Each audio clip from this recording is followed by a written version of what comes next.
What's up, my friends? Welcome to day number 297 of the Daily Dose. Coming at you out of the book of Romans today, we've got Romans 9 and 10. We've also got Psalm number 137 slipped in on the side, okay? I'm not going to spend a whole lot of time today because I am in a hurry. I'm trying to get ready for something. Apologize for that. So we're going to keep this brief and quick and short and to the point. So here we look at Paul starting to talk about Israel, right? Because all this talk about faith and the law and how it wasn't really about the law. The law just pointed us to Christ. It's really about Christ, and it's about faith, and it's about grace, right? So then Paul, it seems, starts to begin speaking about Israel, right? He's kind of lamenting over Israel at large, Israel as a whole, the majority of the Jews who did not believe in Jesus as the Messiah.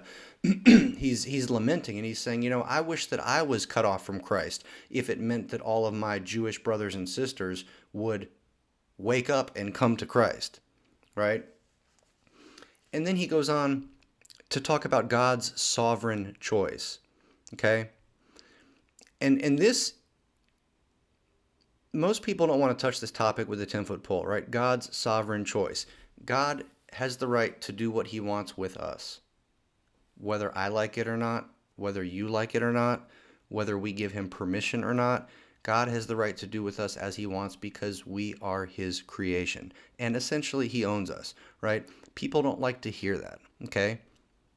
If I'm honest, I don't like to hear that. A certain part of me, at least, doesn't like to hear that, right? I like to think that I have rights and that I'm in control of something, right? That I call some kind of shots, right? But anyways, so he talks about, Abraham's offspring and about these promises and then how certain Jews may object, right? And one specific example that's pointed out is where it says, Jacob I loved, but Esau I hated, right? So he's talking about Jacob and Esau and how before they were really even born, right? It was told that one of them will serve the other one, right? It was prophesied that one of them is going to be the promised one.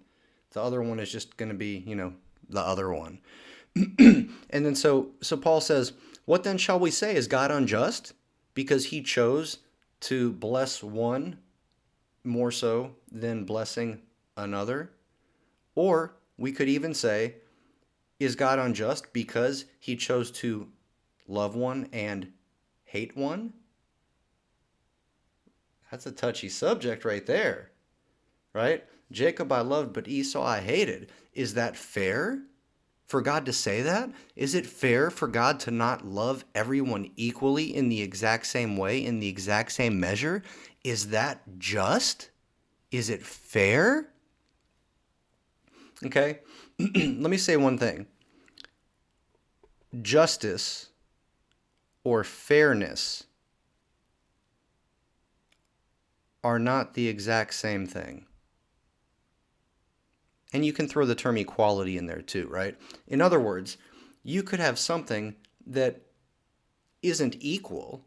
It's not equally fair to both parties, but it's just, right? So for example, if you've got two people and one of those people works for 1 hour for you, another person works for a full day for you, and you choose to give both of those people a full 8 hours worth of pay, right? One person works 1 hour, the other person works all day long, 8 hours, 10 hours, whatever. Okay, you hired them, and you give them both the same amount of money. Is that fair? It's not equal, right? What do you mean by fair? Do you mean fair as in, is that just? Is it justice? Is everybody getting what they deserve? Is it fair? Or do you mean, is it equal, right? God does not treat everyone equally, okay? Just like that, right? In that example, if I'm paying one person that much money for an hour of work and I'm paying somebody else same amount of money for a full day's work, if I'm giving both of them a full day's wages, okay? Is that equal? No. Is it unjust?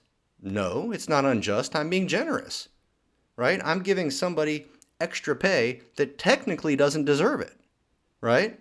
So I'm going above and beyond. So is it equal? Yes. Is it injustice? No, no, no, no, no, no, no. Okay? So that's kind of what Paul's getting at here. And Paul says, he goes on to talk about how, let me back up. What then shall we say? Is God unjust? Not at all. God's not unjust. For he says to Moses, I will have mercy on whom I have mercy, and I will have compassion on whom I will have compassion. So it's like God is saying, I will go above and beyond with whom I choose, when I choose, for whatever reason I choose. And that may not be equal between two people, but it's my prerogative, and it's not unjust. It's a hard pill to swallow, friends. So then Paul goes on to talk about Israel's unbelief in general, and that's kind of a long section, and then he closes out after that. But look, that's all the time I got for y'all. I'm sorry about that. I know I'm cutting it pretty short, but I've got some stuff I have to get done. So, hey, till we meet again, friends, thanks for being here. Thanks for your time, and deuces.